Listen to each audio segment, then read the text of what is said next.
सब्जी तो ताजी ही देता हूं मैं, पर गर्मी में जल्दी खराब हो जाती है।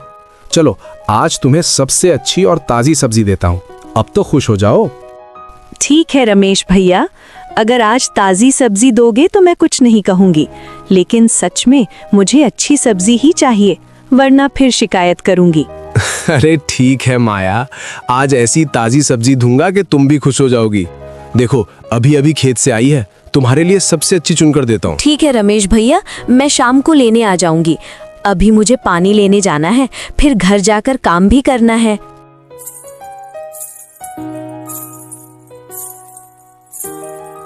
फिर माया घर की ओर जाने लगती है। तभी रामू छुपके छुपके उसका पीछा करने लगता है और दूर से उसे देखता रहता है। माया के साथ उसका छोटा सा दोस्त लालू तोता भी उड़ता हुआ साथ साथ चल रहा था। माया, वो लड़का तुम्हारे पीछे पीछे क्यों आ रहा है? कहीं वो तुम्हें देख रहा है क्या, या तुमसे कुछ कहना चाहता है? छोड़ो ना, मुझे क्या, कोई अपने काम से जा रहा होगा। तुम भी ना हर बात में शक करते हो। मैं उससे कैसे बात करूंगा, क्या बोलूंगा?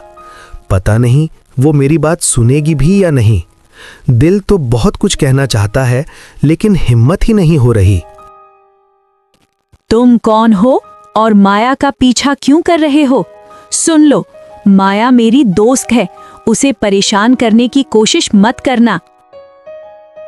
नहीं, मैं उसे परेशान नहीं कर रहा, मैं तो बस उसे पसंद करता हूं, इसलिए दूर से देख रहा था। आज तो मैं एक शिकार करके ही जाऊंगा। बहुत दिन हो गए अपनी ताकत दिखाए हुए। क्या कहते हो विक्रम? हाँ महाराज, आपकी शक्ति के आगे कोई टिक नहीं सकता। आपके सामने तो बड़े बड़े योद्धा भी हार मान लेते हैं। अरे विक्रम, देखो उधर, वो हिरन भाग रहा है। जल्दी पकड़ो उसे। आज का शिकार किसी भी हाल में हाथ से नहीं जाना चाहिए।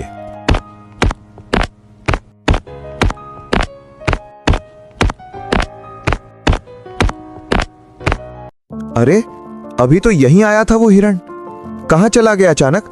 आंखों के सामने से कैसे गायब हो गया? हाँ महाराज, मुझे भी समझ में नहीं आ रहा। अभी तो यहीं था, पता नहीं कैसे अचानक गायब हो गया। मूर्ख कहीं का, तेरी वजह से ही वो हाथ से निकल गया। ये कहते ही अचानक राजा और विक्रम को किसी के पायल की आवाज सुनाई देती है। हल्की हल्की छन छन की आवाज, जैसे कोई आसपास ही चल रहा हो। अरे विक्रम, इस घने जंगल में पायल की आवाज तुम्हें भी साफ साफ सुनाई दे रही है। लगता है कोई यहीं आसपास है, लेकिन इस जंगल में कौन आ सकता है? हाँ महाराज, मुझे भी आवाज सुनाई दे रही है। पता नहीं इतने घने जंगल में कौन आ रहा है। ये बोलते ही उनके सामने माया आ जाती है। माया की खूबसूरती देखकर राजा एकदम से मोहित हो जाता है और उसे बस देखता ही रह जाता है। इतनी सुंदर लड़की मैंने तो आज तक कभी नहीं देखी विक्रम। ऐसी सुंदरता इस जंगल में सच में अद्भुत है। ये लड़की मुझे चाहिए, मैं इसे अपने महल ले जाना चाहता हूँ। सुनो सुनो, तुमसे कुछ बात है, जरा रुको। तुम कौन हो? मैंने तुम्हें पहले कभी नहीं देखा। इस जंगल में ऐसी सुंदरता, तुम सच में बहुत खूबसूरत हो, जैसे कोई सपना हो। मैं माया हूँ। मैं यही पास में रहती हूँ और बाजार से लौट रही थी। लेकिन आप कौन हैं और मुझे इस तरह क्यों देख रहे हैं?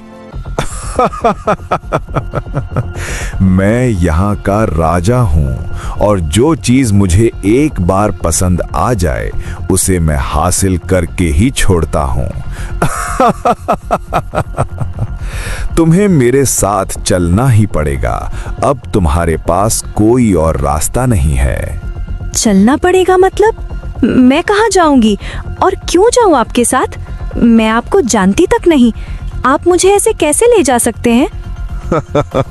चलना तो पड़ेगा ही तुम्हें अपनी रानी बनाकर महल में रखूंगा मैं।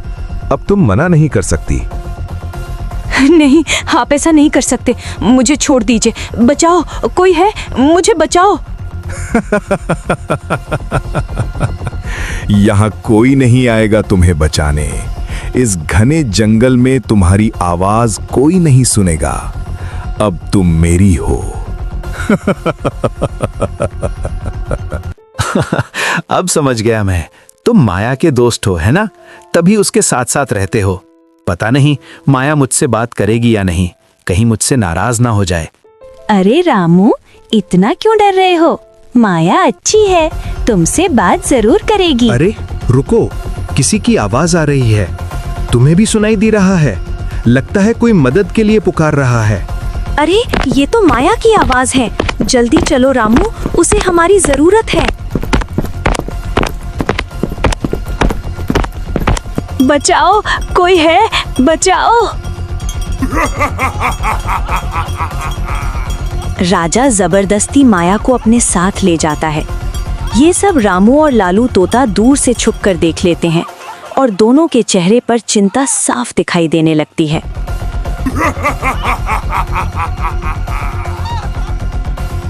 अब क्या होगा लालू? हम माया को कैसे बचाएंगे? वो तो उसे जबरदस्ती ले गया। रामू, मैं एक दादी माँ को जानता हूँ। वो कोई साधारण नहीं है, बहुत समझदार और ताकतवर है। वो हमारी जरूर मदद करेंगी और माया को बचाने का कोई रास्ता भी बताएंगी।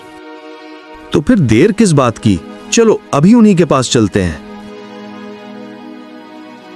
मैंने तो पहले ही माया बेटी से कहा था कि वो राजा बहुत खतरनाक और बुरा इंसान है, लेकिन उसने मेरी बात नहीं मानी। अब चिंता मत करो, हम उसे जरूर बचाएंगे। दादी माँ, आप बस रास्ता बता दीजिए, मैं कुछ भी करने को तैयार हूँ। माया को बचाना ही होगा। डरना मत बेटा, हिम्मत और सच्चाई के साथ जाओगे तो जीत तुम्हारी ही होगी। मैं तुम्हारी मदद करूंगी और माया को जरूर बचाएंगे। मैं तैयार हूँ दादी माँ, जो भी करना पड़े मैं करूँगा। बस माया को बचाना है। रुको बेटा, यहीं ठहरो, मैं अभी आती हूँ।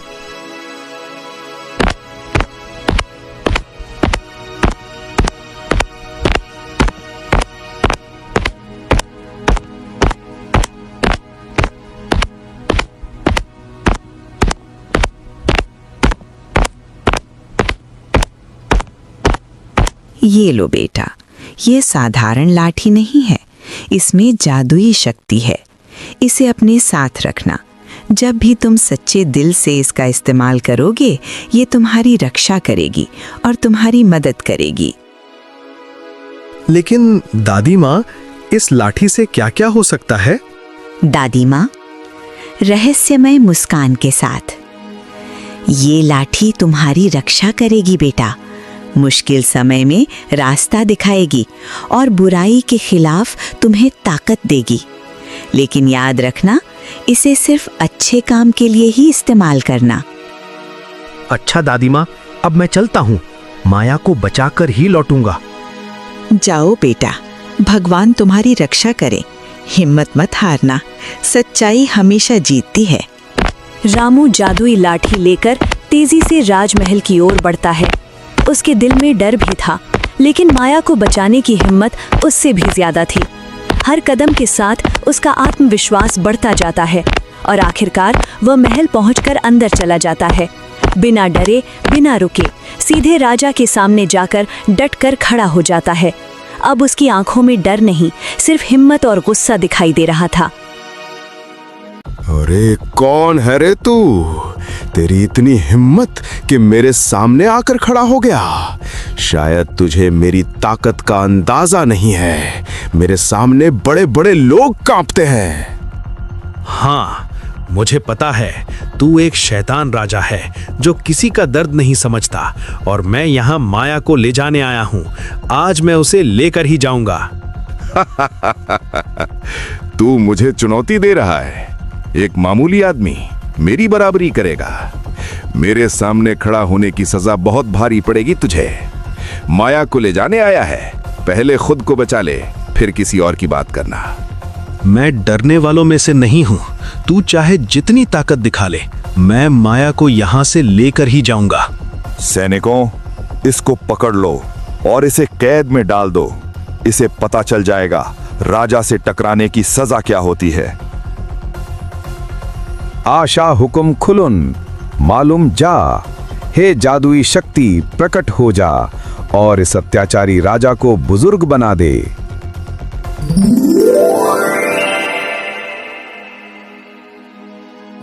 अरे ये क्या हो गया? मैं अचानक इतना बुजुर्ग कैसे बन गया? मुझे माफ कर दो, मैं अब ऐसा कभी नहीं करूंगा। कृपया मुझे बचा लो, मैं अपनी गलती मानता हूँ। पहले तुम वादा करो कि अब कभी किसी के साथ ऐसा अन्याय नहीं करोगे और हमेशा लोगों की भलाई करोगे। हाँ, मैं वादा करता हूँ, अब कभी किसी के साथ ऐसा अन्याय नहीं करूंगा और हमेशा लोगों की भलाई करूंगा। बस मुझे माफ कर दो। आशा हुकुम खुलुन मालूम जा। हे जादुई शक्ति, इस बुजुर्ग को फिर से राजा बना दे। धन्यवाद रामू, तुमने आज मेरी आंखें खोल दी, मुझे मेरी गलती का एहसास करा दिया। मैं आज से लोगों की सच्चे दिल से मदद करूंगा, किसी के साथ अन्याय नहीं करूंगा और एक अच्छा, न्यायप्रिय और दयालु राजा बनने की पूरी कोशिश करूंगा। इसके बाद राजा ने पूरी धूमधाम से रामू और माया की शादी करवा दी।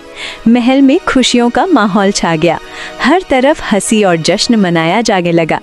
उस दिन के बाद राजा पूरी तरह बदल गया। अब वो पहले जैसा घमंडी और निर्दयी नहीं रहा।